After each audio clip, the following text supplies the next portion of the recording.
সম্পর্ক মিলাইয়া দেখিতে গেলে বনমালী এবং হিমাংশুমালী উভয়ে মামাতো পিস্তুত ভাই। সেও অনেক হিসাব করিয়া দেখিলে তবে মেলে। কিন্তু ইহাদের দুই পরিবার বহুকাল হইতে প্রতিবেশী, মাঝে কেবল একটা বাগানের ব্যবধান। এই জন্য ইহাদের সম্পর্ক নিতান্ত নিকট না হইলেও ঘনিষ্ঠতার অভাব নাই। বনমালী হিমাংশুর চেয়ে অনেক বড়। হিমাংশুর যখন দন্ত এবং বাক্যস্ফূর্তি হয় নাই, তখন বনমালী তাহাকে কোলে করিয়া এই বাগানে সকালে সন্ধ্যায় হাওয়া খাওয়াইয়াছে, খেলা করিয়াছে, কান্না থামাইয়াছে, ঘুম পাড়াইয়াছে এবং শিশুর মনোরঞ্জন করিবার জন্য পরিণত বুদ্ধি বয়স্ক লোকদিগকে সবেগে শিরশ্চালন, তারস্বরে প্রলাপ ভাষণ প্রভৃতি যে সকল বয়সানুচিত চাপল্য এবং উৎকট উদ্যম প্রকাশ করিতে হয়, বনমালী তাহাও করিতে ত্রুটি করে নাই। বনমালী লেখাপড়া বড় একটা কিছু করে নাই, তাহার বাগানের শখ ছিল এবং এই দূর সম্পর্কের ছোট ভাইটি ছিল।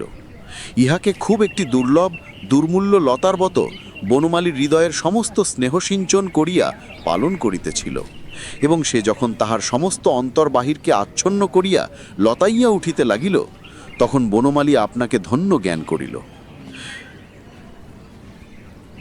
এমন সচরাচর দেখা যায় না, কিন্তু একটি স্বভাব আছে যে একটি ছোট খেয়াল কিংবা একটি ছোট শিশু কিংবা একটি অকৃতজ্ঞ বন্ধুর নিকটে অতি সহজে আপনাকে সম্পূর্ণ বিসর্জন করে।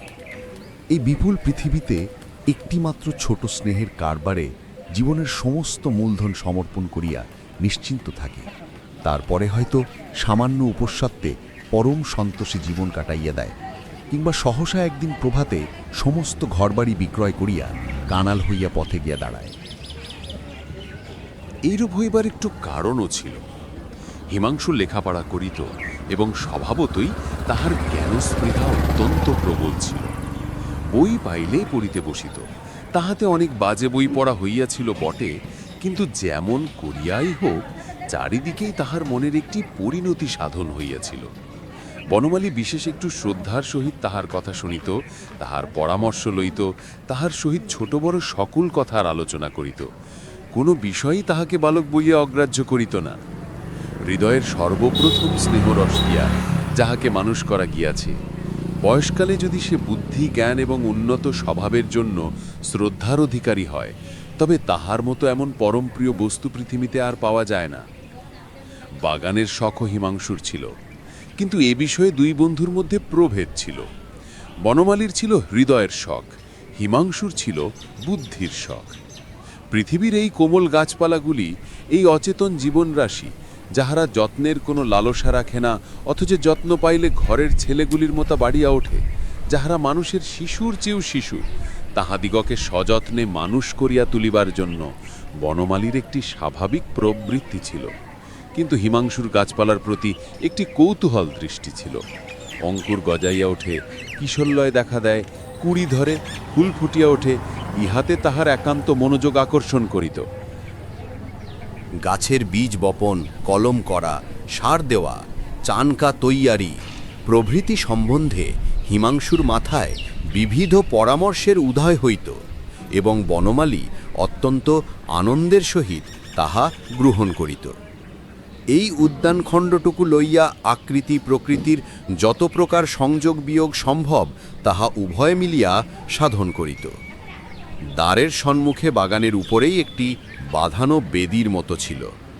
4টে বাজিলেই একটি পাতলা জামা পরিয়া, একটি কোঁচানো চাদর কাঁধের উপর ফেলিয়া, গুড়গুড়ি লইয়া বনমালী সেইখানে ছায়া গিয়ে বসিত। কোনো বন্ধু বান্ধব নাই, হাতে একখানি বই কিংবা খবরের কাগজ নাই। বসিয়া বসিয়া তামাক টানিত এবং আর চক্ষে উদাসীনভাবে কখনো বা দক্ষিণে কখনো বামে দৃষ্টিপাত করিত। এমনি করিয়া সময় তাহার গুড়গুড়ির বাষ্পকুণ্ডলীর মতো ধীরে ধীরে অত্যন্ত লঘুভাবে উড়িয়া যাইত, ভাঙিয়া যাইত, মিলাইয়া যাইত, কোথাও কোনো চিহ্ন রাখিত না। অবশেষে যখন হিমাংশু স্কুল হইতে ফিরিয়া জল খাইয়া হাত মুখ ধুইয়া দেখা দিত, তখন তাড়াতাড়ি গুড়গুড়ির নল ফেলিয়া বনমালী উঠিয়া পড়িত। তখনই তাহার আগ্রহ দেখিয়া বুঝা যাইত এতক্ষণ ধৈর্য সহকারে সে কাহার প্রত্যাশায় বসিয়াছিল। তাহার পরে দুইজনে বাগানে বেড়াইতে বেড়াইতে কথা। অন্ধকার হইয়া আসিলে দুইজনে বেঞ্চের উপরে বসিত। দক্ষিণের বাতাস গাছের পাতা মর্মরিত করিয়া বহিয়া যাইত। কোনোদিন বা বাতাস বহিত না, গাছপালাগুলি ছবির মতো স্থির দাঁড়াইয়া রহিত। মাথার উপরে আকাশ ভরিয়া তারাগুলি জ্বলিতে থাকিত। হিমাংশু কথা কহিত, বনমালী চুপ করিয়া শুনিত। যাহা দুঝিত না তাহাও তাহার ভালো লাগিত। যে সকল কথা আর কাহারও নিকট হইতে অত্যন্ত বিরক্তিজনক লাগিতে পারিত, সেই কথাই হিমাংশুর মুখে বড় কৌতুকের মনে হইত।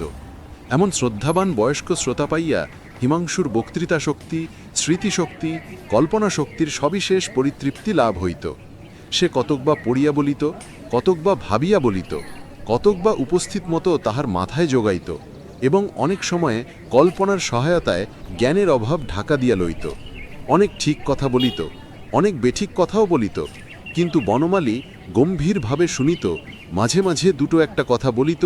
হিমাংশু তাহার প্রতিবাদ করিয়া যাহা বুঝাইত তাহাই বুঝিত, এবং তাহার পরদিন ছায়া বসিয়া গুড়গুড়ি টানিতে টানিতে সেই সকল কথা অনেকক্ষণ ধরিয়া বিস্ময়ের সহিত চিন্তা করিত। ইতিমধ্যে এক গোল বাঁধিল। বনমালীদের বাগান এবং হিমাংশুদের বাড়ির মাঝখানে জল যাইবার একটি নালা আছে। সেই নালার এক জায়গায় একটি পাতিনেবুর গাছ জন্মিয়াছে।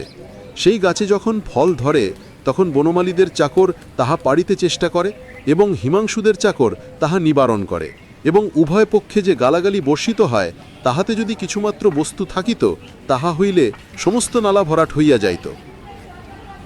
মাঝে হইতে বনমালীর বাপ হরচন্দ্র এবং হিমাংশুমালীর বাপ গোকুলচন্দ্রের মধ্যেই তাহাই লইয়া ঘোর বিবাদ বাঁধিয়া গেল।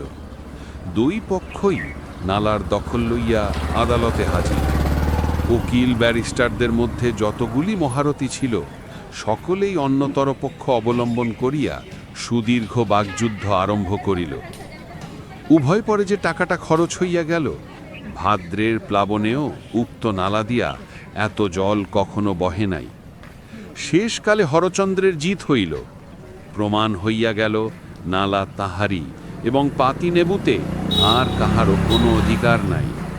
আপিল হইল, কিন্তু নালা এবং পাতিনেবু হরচন্দ্রেরই রহিল। যতদিন মকদ্দমা চলিতেছিল, দুই ভাইয়ের বন্ধুত্বের কোনো ব্যাঘাত ঘটে নাই। এমনকি পাছে বিবাদের ছায়া পরস্পরকে স্পর্শ করে, এই আশঙ্কায় কাতর হইয়া বনমালী দ্বিগুণ ঘনিষ্ঠভাবে হিমাংশুকে হৃদয়ের কাছে আবদ্ধ করিয়া রাখিতে চেষ্টা করিত, এবং হিমাংশুও লেশমাত্র বিমুখ ভাব প্রকাশ করিত না। যেদিন আদালতে হরচন্দ্রের জিত হইল, সেদিন বাড়িতে, বিশেষত অন্তঃপুরে পরম উল্লাস পড়িয়া গেল। কেবল বনমালীর চক্ষে ঘুম রহিল না। তাহার পরদিন অপরাহ্নে সে এমন ম্লান মুখে সেই বাগানের বেদিতে গিয়া বসিল, যেন পৃথিবীতে আর কাহারও কিছু হয় নাই, কেবল তাহারই একটা মস্ত হার হইয়া গেছে। সেদিন সময় উত্তীর্ণ হইয়া গেল, 6টা বাজিয়া গেল, কিন্তু হিমাংশু আসিল না।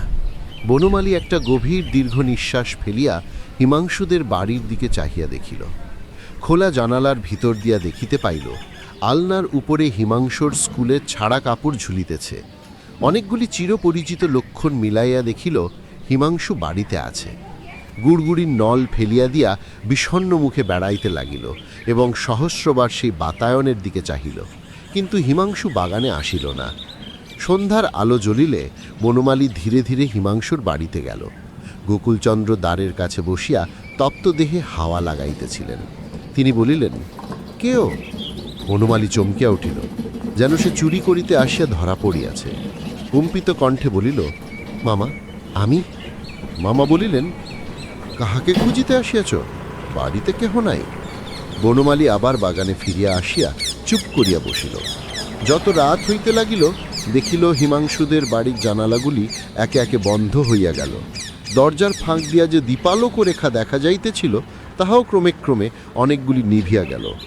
অন্ধকার রাত্রে বনমালীর মনে হইল হিমাংশুদের বাড়ির সমুদয় দ্বার তাহারই নিকট রুদ্ধ হইয়া গেল। সে কেবল বাহিরের অন্ধকারে একলা পড়িয়া রহিল। আবার তাহার পরদিন বাগানে আসিয়া বসিল। মনে করিল, আজ হয়তো আসিতেও পারে। যে বহুকাল হইতে প্রতিদিন আসিত, সে যে একদিনও আসিবে না, এ কথা সে কিছুতেই মনে করিতে পারিল না। কখনো মনে করে নাই এ বন্ধন কিছুতেই ছিঁড়িবে। এমন নিশ্চিন্ত মনে থাকিত যে জীবনের সমস্ত সুখ দুঃখ কখন সেই বন্ধনে ধরা দিয়াছে তা সে জানিতেও পারে নাই। আজ সহসা জানিল সেই বন্ধন ছিঁড়িয়াছে, কিন্তু এক মুহূর্তে যে তাহার সর্বনাশ হইয়াছে তাহা সে কিছুতেই অন্তরের সহিত বিশ্বাস করিতে পারিল না। প্রতিদিন যথাসময় বাগানে বসিত, যদি দৈবক্রমে আসে, কিন্তু এমন দুর্ভাগ্য যাহা নিয়মক্রমে প্রত্যহ ঘটিত তাহা দৈবক্রমেও একদিন ঘটিল না। রবিবার দিনে ভাবিল, পূর্ব নিয়ম মতো আজও হিমাংশু সকালে আমাদের এখানে খাইতে আসিবে। ঠিক যে বিশ্বাস করিল তাহা নয়, কিন্তু তবুও আশা ছাড়িতে পারিল না। সকাল আসিল, সে আসিল না। তখন বনমালী বলিল, তবে আহার করিয়া আসিবে।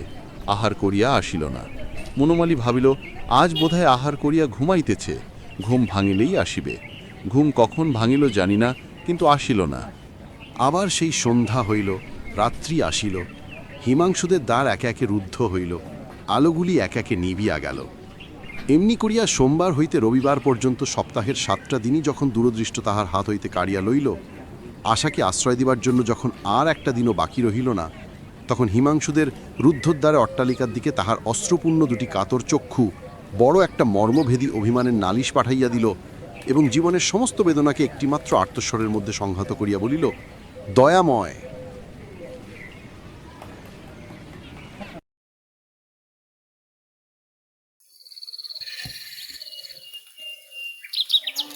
প্রথম কাজ আরম্ভ করিয়াই উলাপুর গ্রামে পোস্টমাস্টারকে আসিতে হয়।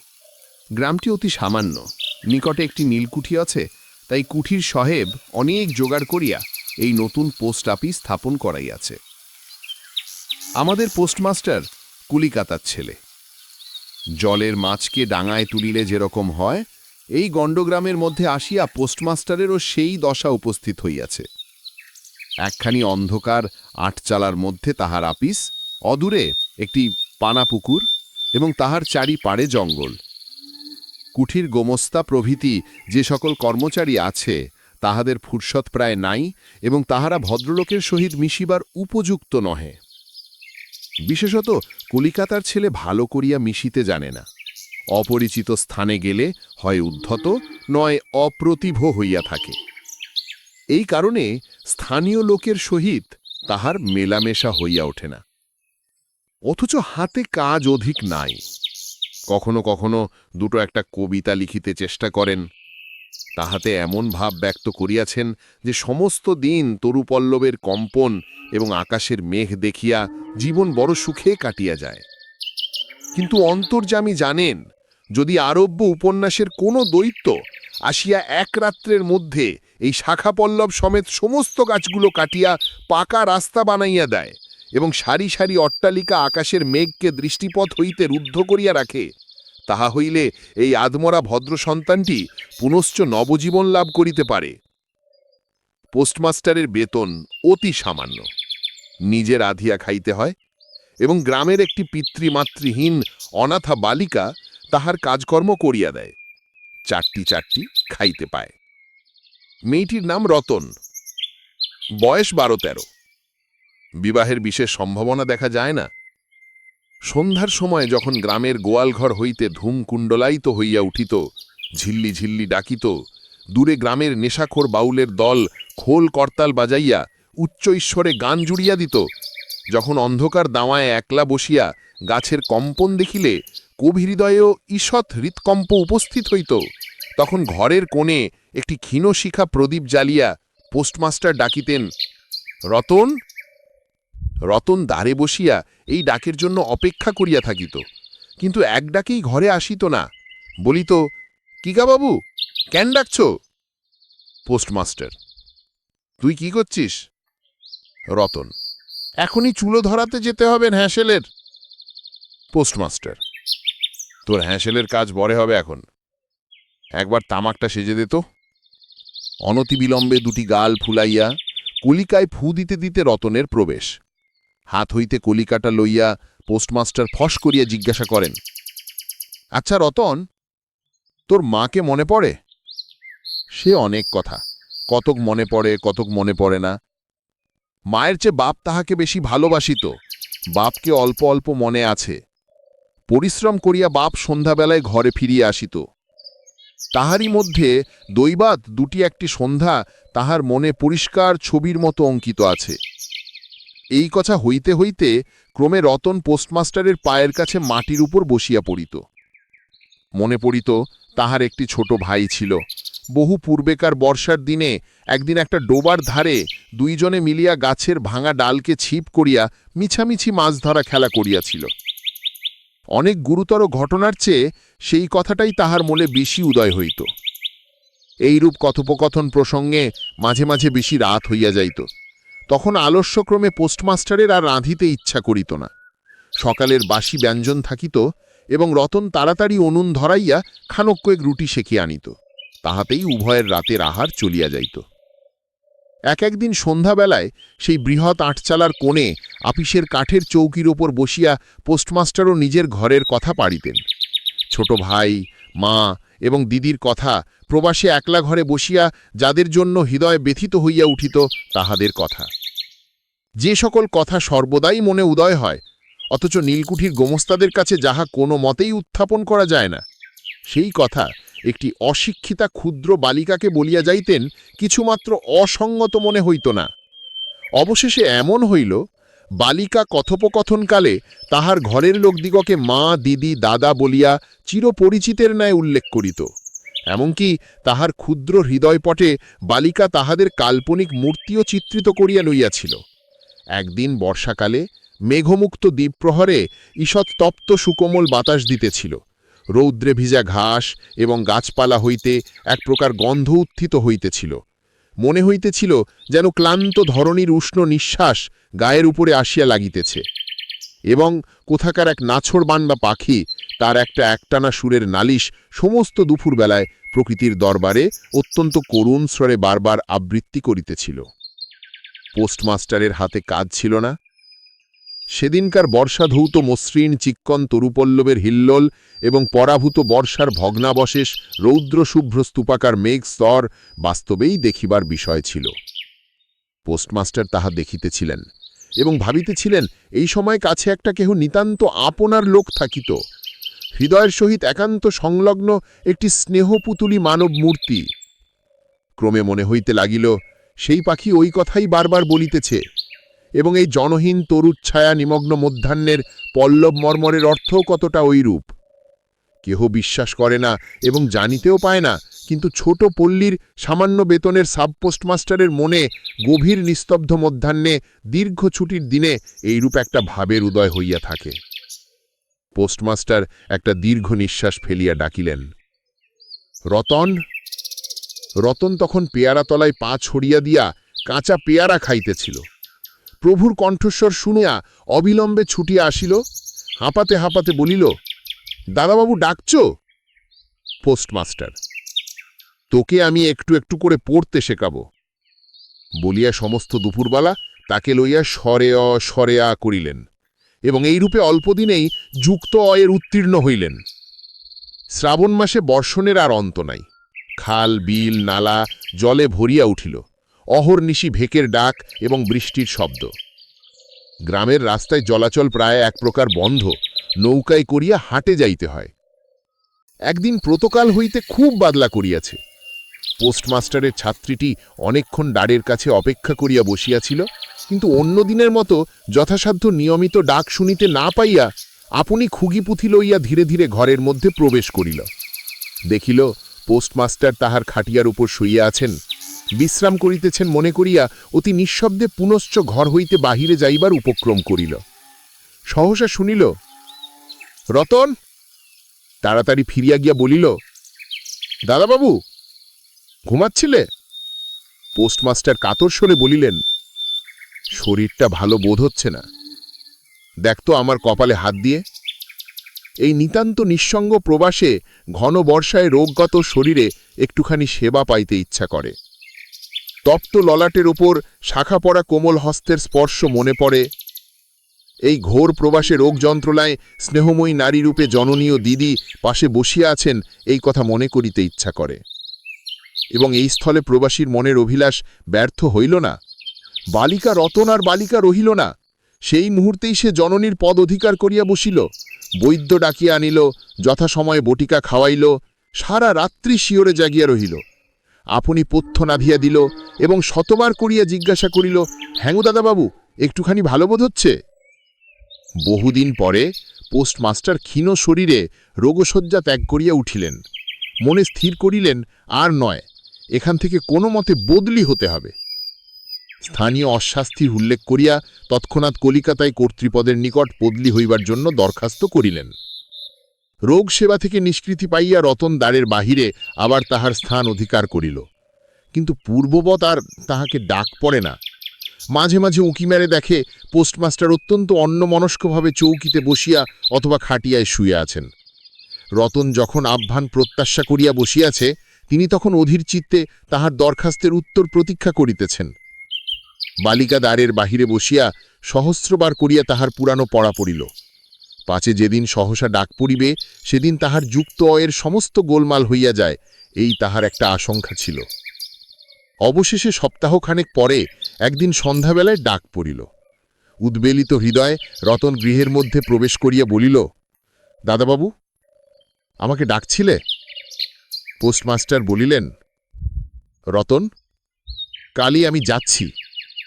রতন, কোথায় যাচ্ছ দাদাবাবু? পোস্টমাস্টার, বাড়ি যাচ্ছি। রতন, আবার কবে আসবে?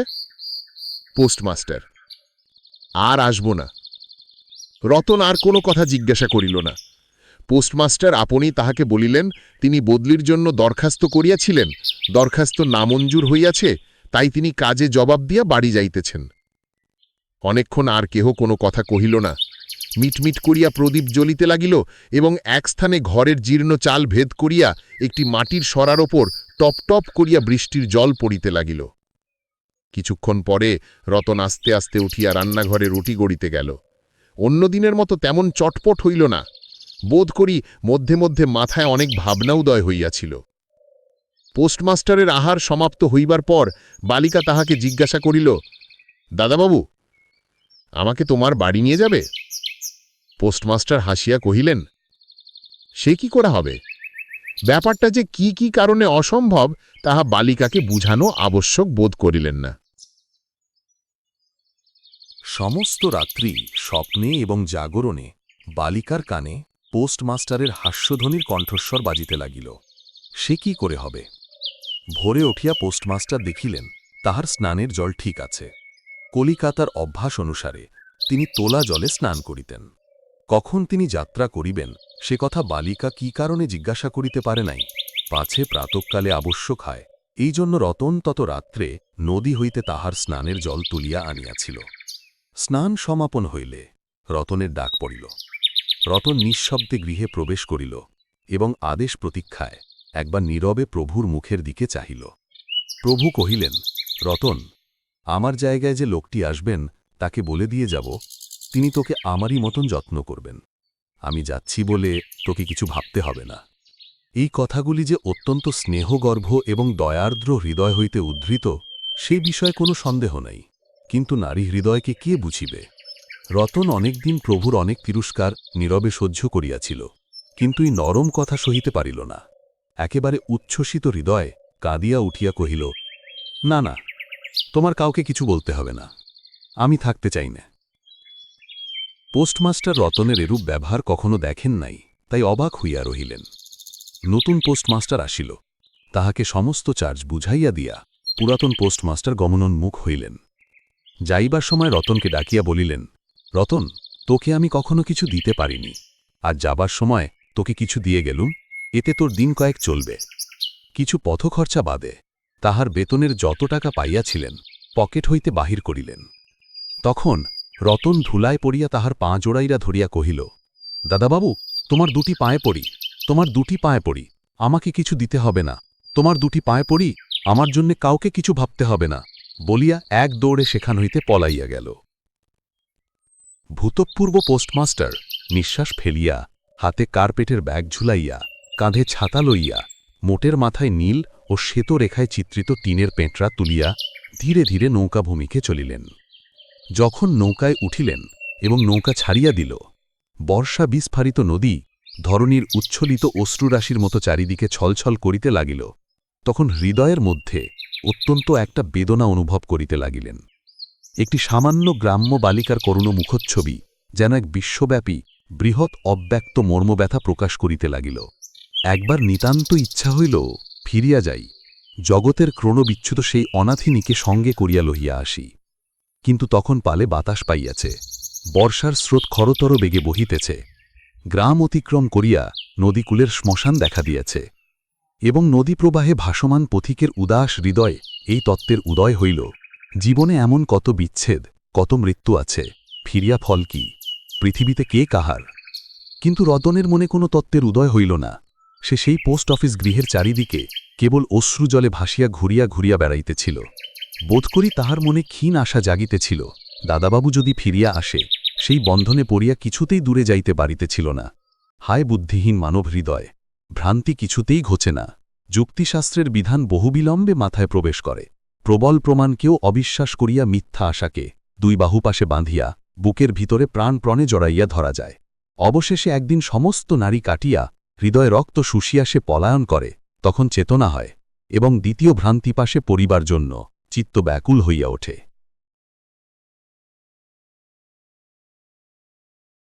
আমার 5 বছর বয়সের ছোট মেয়ে মিনি এক দণ্ড কথা না কহিয়া থাকিতে পারে না। পৃথিবীতে জন্মগ্রহণ করিয়া ভাষা শিক্ষা করিতে সে কেবল একটি বৎসর কাল ব্যয় করিয়াছিল। তাহার পর হইতে যতক্ষণ সে জাগিয়া থাকে, এক মুহূর্ত মৌনভাবে নষ্ট করে না। তাহার মা অনেক সময় ধমক দিয়া তাহার মুখ বন্ধ করিয়া দেয়, কিন্তু আমি তাহা পারি না। মিনি চুপ করিয়া থাকিলে এমনি অস্বাভাবিক দেখিতে হয় যে সে আমার বেশিক্ষণ সহ্য হয় না। এই জন্য আমার সঙ্গে তাহার কথোপকথনটা কিছু উৎসাহের সহিত চলে। সকালবেলায় আমার নভেলের ৭৫ পরিচ্ছেদে হাত দিয়াছি, এমন সময় মিনি আসিয়াই আরম্ভ করিয়া দিল, বাবা, রামদয়াল দরোয়ান কাককে কৌয়া বলছিল। সে কিচ্ছু জানে না? না। আমি পৃথিবীতে ভাষার বিভিন্নতা সম্বন্ধে তাহাকে জ্ঞানদান করিতে প্রবৃত্ত হইবার পূর্বেই সে দ্বিতীয় প্রসঙ্গে উপনীত হইল। দেখো বাবা, ভোলা বলছিল আকাশে হাতি সুঁড় দিয়ে জল ফেলে, তাই বৃষ্টি হয়। মা গো, ভোলা এত মিছিমিছি বকতে পারে? কেবলই বকে, দিনরাত বকে। এই সম্বন্ধে আমার মতামতের জন্য কিছুমাত্র অপেক্ষা না করিয়া হঠাৎ জিজ্ঞাসা করিয়া বসিল, বাবা, মা তোমার কে হয়? মনে মনে কহিলাম, শ্যালিকা। মুখে কহিলাম, মিনি, তুই ভোলার সঙ্গে খেলা করগে যা, আমার এখন কাজ আছে। সে তখন আমার লিখিবার টেবিলের পার্শ্বে আমার পায়ের কাছে বসিয়া নিজের 2 হাঁটু এবং হাত লইয়া অতি দ্রুত উচ্চারণে আগডুম বাগডুম খেলিতে আরম্ভ করিয়া দিল। আমার ৭৫ পরিচ্ছেদে প্রতাপ সিংহ তখন কাঞ্চনমালাকে লইয়া অন্ধকার রাত্রে কারাগারের উচ্চ বাতায়ন হইতে নিম্নবর্তী নদীর জলে ঝাঁপ দিয়া পড়িতেছেন, আমার ঘর পথের ধারে। হঠাৎ মিনি আগডুম বাগডুম খেলা রাখিয়া জানালার ধারে ছুটিয়া গেল এবং চিৎকার করিয়া ডাকিতে লাগিল, কাবুলিওয়ালা ও কাবুলিওয়ালা। ময়লা ঢিলা কাপড় পরা, পাগড়ি মাথায়, ঝুলি ঘাড়ে, হাতে গোটা 2-4 আঙুরের বাক্স, এক লম্বা কাবুলিওয়ালা মৃদুমন্দ গমনে পথ দিয়া যাইতেছিল। তাহাকে দেখিয়া আমার কন্যারত্নের কিরূপ ভাবোদয় হইল বলা শক্ত। তাহাকে ঊর্ধ্বশ্বাসে ডাকাডাকি আরম্ভ করিয়া দিল। আমি ভাবিলাম, এখনই ঝুলিঘাড়ে একটা আপদ আসিয়া উপস্থিত হইবে, আমার ৭৫ পরিচ্ছেদ আর শেষ হইবে না। কিন্তু মিনির চিৎকারে যেমনি কাবুলিওয়ালা হাসিয়া মুখ ফিরাইল এবং আমাদের বাড়ির দিকে আসিতে লাগিল, অমনি সে ঊর্ধ্বশ্বাসে অন্তঃপুরে দৌড় দিল। তাহার আর চিহ্ন দেখিতে পাওয়া গেল না। তাহার মনের মধ্যে একটা অন্ধ বিশ্বাসের মতো ছিল যে ওই ঝুলিটার ভিতর সন্ধান করিলে তাহার মতো 2-4টে জীবিত মানব সন্তান পাওয়া যাইতে পারে। এদিকে কাবুলিওয়ালা আসিয়া সহাস্যে আমাকে সেলাম করিয়া দাঁড়াইল। আমি ভাবিলাম, যদিচ প্রতাপ সিংহ এবং কাঞ্চনমালার অবস্থা অত্যন্ত সংকটাপন্ন, তথাপি লোকটাকে ঘরে ডাকিয়া আনিয়া তাহার কাছ হইতে কিছু না কেনাটা ভালো হয় না। কিছু কেনা গেল। তাহার পর 5টা কথা আসিয়া পড়িল। আব্দুর রহমান, রুশ, ইংরাজ প্রভৃতিকে লইয়া সীমান্ত রক্ষানীতি সম্বন্ধে গল্প চলিতে লাগিল। অবশেষে উঠিয়া যাইবার সময় সে জিজ্ঞাসা করিল, বাবু, তোমার লড়কি কোথায় গেল?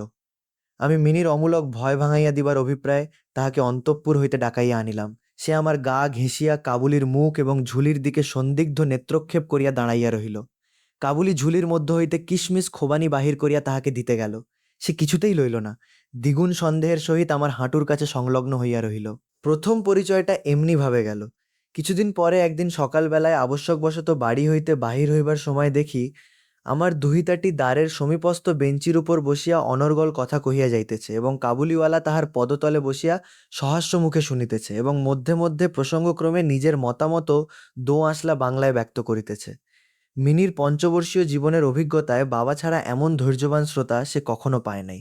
আবার দেখি তাহার ক্ষুদ্র আঁচল বাদাম কিশমিশে পরিপূর্ণ। আমি কাবুলিওয়ালাকে কহিলাম, উহাকে এসব কেন দিয়াছ? অমন আর দিও না, বলিয়া পকেট হইতে একটা আধুলি লইয়া তাহাকে দিলাম। সে অসংকোচে আধুলি গ্রহণ করিয়া ঝুলিতে পুরিল। বাড়িতে ফিরিয়া আসিয়া দেখি সেই আধুলিটি লইয়া 16 আনা গোলযোগ বাঁধিয়া গেছে। মিনির মা একটা শ্বেত চকচকে গোলাকার পদার্থ লইয়া ভর্ৎসনার স্বরে মিনিকে জিজ্ঞাসা করিতেছেন, তুই এ আধুলি কোথায় পেলি?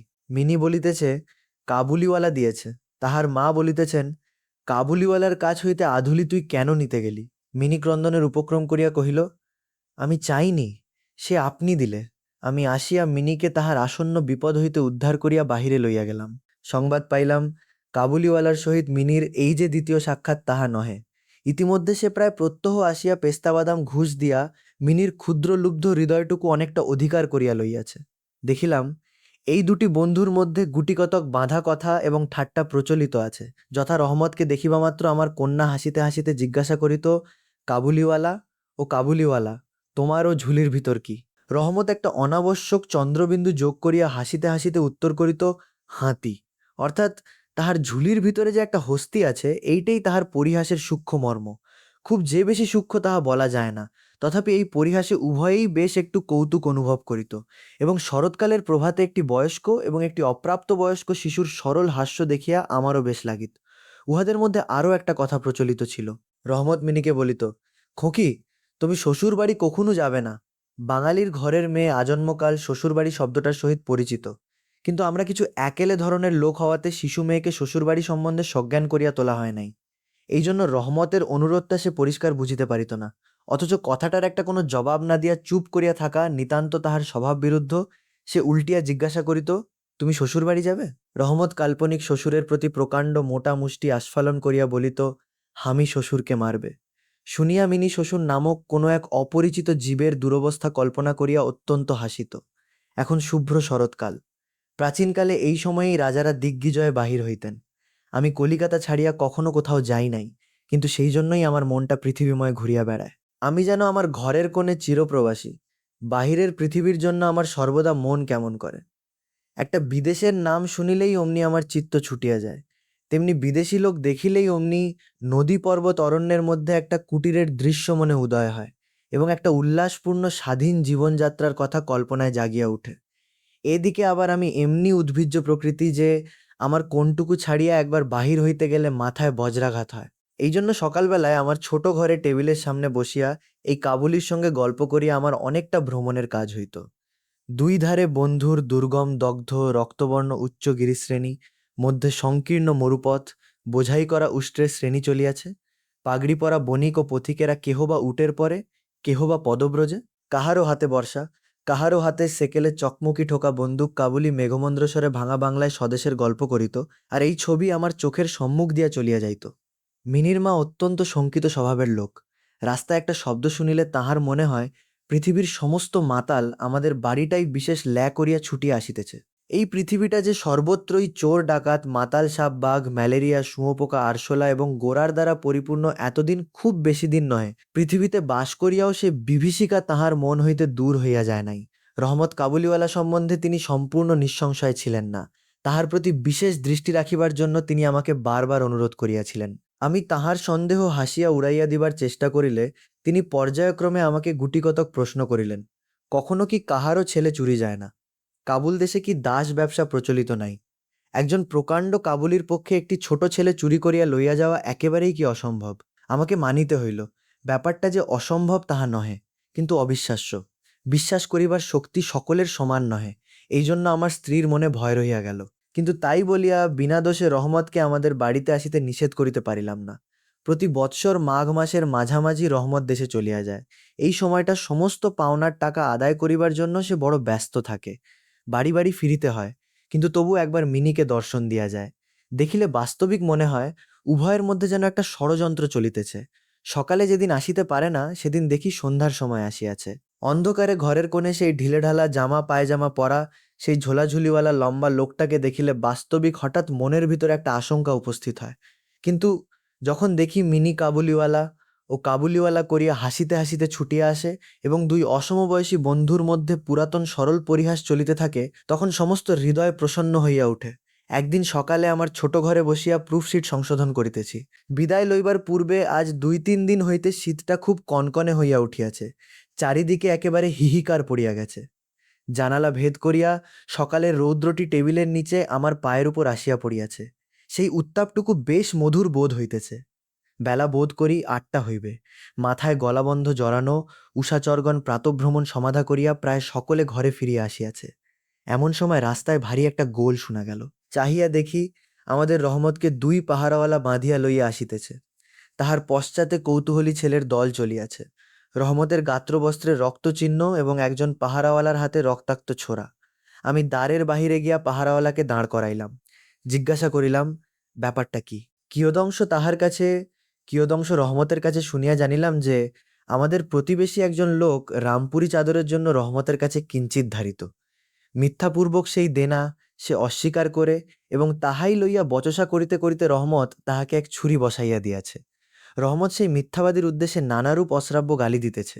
এমন সময় কাবুলিওয়ালা করিয়া ডাকিতে ডাকিতে মিনি ঘর হইতে বাহির হইয়া আসিল। রহমতের মুখ মুহূর্তের মধ্যে কৌতুক হাস্যে প্রফুল্ল হইয়া উঠিল। তাহার স্কন্ধে আর ঝুলি ছিল না, সুতরাং ঝুলি সম্বন্ধে তাহাদের অভ্যস্ত আলোচনা হইতে পারিল না। মিনি একেবারেই তাহাকে জিজ্ঞাসা করিল, তুমি শ্বশুর বাড়ি যাবে? রহমত হাসিয়া কহিল, সেখানেই যাচ্ছে। দেখিল উত্তরটা মিনির হাস্যজনক হইল না। তখন হাত দেখাইয়া বলিল, শ্বশুরাকে মারিতাম, কিন্তু কি করিব, হাত বাঁধা। সাংঘাতিক আঘাত করা অপরাধে কয়েক বৎসর রহমতের কারাদণ্ড হইল। তাহার কথা এক প্রকার ভুলিয়া গেলাম। আমরা যখন ঘরে বসিয়া চিরাভ্যস্তমত নিত্য কাজের মধ্যে দিনের পর দিন কাটাইতাম, তখন একজন স্বাধীন পর্বতচারী পুরুষ কারাপ্রাচীরের মধ্যে যে কেমন করিয়া বর্ষযাপন করিতেছে তাহা আমাদের মনেও উদয় হইত না। আর চঞ্চল হৃদয়া মিনির আচরণ যে অত্যন্ত লজ্জাজনক তাহা তাহার বাপকেও স্বীকার করিতে হয়।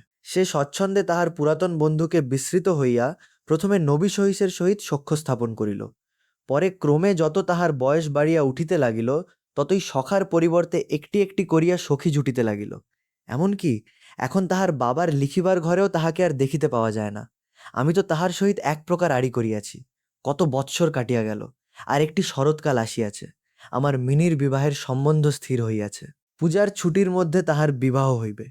কৈলাসবাসিনীর সঙ্গে সঙ্গে আমার ঘরের আনন্দময়ী পিতৃভবন অন্ধকার করিয়া পতিগৃহে যাত্রা করিবে। প্রভাতটি অতি সুন্দর হইয়া উদয় হইয়াছে। বর্ষার পরে এই শরতের নূতন ধৌত রৌদ্র যেন সোহাগায় গলানো নির্মল সোনার মতো রং ধরিয়াছে। এমনকি কলিকাতার গলির ভিতরকার ইষ্টক জর্জর অপরিচ্ছন্ন ঘেঁষাঘেঁষি বাড়িগুলির উপরেও এই রৌদ্রের আভা একটি অপরূপ লাবণ্য বিস্তার করিয়াছে। আমার ঘরে আজ রাত্রি শেষ হইতে না হইতে সানাই বাজিতেছে। সে বাঁশি যেন আমার বুকের পরের হাড়ের মধ্য হইতে কাঁদিয়া কাঁদিয়া বাজিয়া উঠিতেছে। করুণ ভৈরবী রাগিনীতে আমার আসন্ন বিচ্ছেদ ব্যথাকে শরতের রৌদ্রের সহিত সমস্ত বিশ্বজগৎময় ব্যাপ্ত করিয়া দিতেছে। আজ আমার মিনির বিবাহ। সকাল হইতে ভারী গোলমাল, লোকজনের আনাগোনা। উঠানে বাঁশ বাঁধিয়া পাল খাটানো হইতেছে। বাড়ির ঘরে ঘরে এবং বারান্দায় ঝাড় টাঙাইবার ঠুংঠাং শব্দ উঠিতেছে। হাঁক ডাকের সীমা নাই। আমি আমার লিখিবার ঘরে বসিয়া হিসাব দেখিতেছি, এমন সময় রহমত আসিয়া সেলাম করিয়া দাঁড়াইল। আমি প্রথমে তাহাকে চিনিতে পারিলাম না। তাহার সে ঝুলি নাই, তাহার সে লম্বা চুল নাই, তাহার শরীরে পূর্বের মতো সে তেজ নাই। অবশেষে তাহার হাসি দেখিয়া তাহাকে চিনিলাম। কহিলাম, কি রে রহমত, কবে আসিলি? সে কহিল, কাল সন্ধ্যাবেলা জেল হইতে খালাস পাইয়াছি। কথাটা শুনিয়া কেমন কানে খট করিয়া উঠিল। কোনো খুনিকে কখনো প্রত্যক্ষ দেখি নাই। ইহাকে দেখিয়া সমস্ত অন্তঃকরণ যেন সংকুচিত হইয়া গেল। আমার ইচ্ছা করিতে লাগিল, আজিকার এই শুভ দিনে এ লোকটা এখান হইতে গেলেই ভালো হয়। আমি তাহাকে কহিলাম, আজ আমাদের বাড়িতে একটা কাজ আছে, আমি কিছু ব্যস্ত আছি, তুমি আজ যাও। কথাটা শুনিয়াই সে তৎক্ষণাৎ চলিয়া যাইতে উদ্যত হইল। অবশেষে দরজার কাছে গিয়া একটু ইতস্তত করিয়া কহিল, খোকিকে একবার দেখিতে পাইব না? তাহার মনে বুঝি বিশ্বাস ছিল মিনি সেইভাবেই আছে। সে যেন মনে করিয়াছিল মিনি আবার সেই পূর্বের মতো কাবুলিওয়ালা করিয়া ছুটিয়া আসিবে।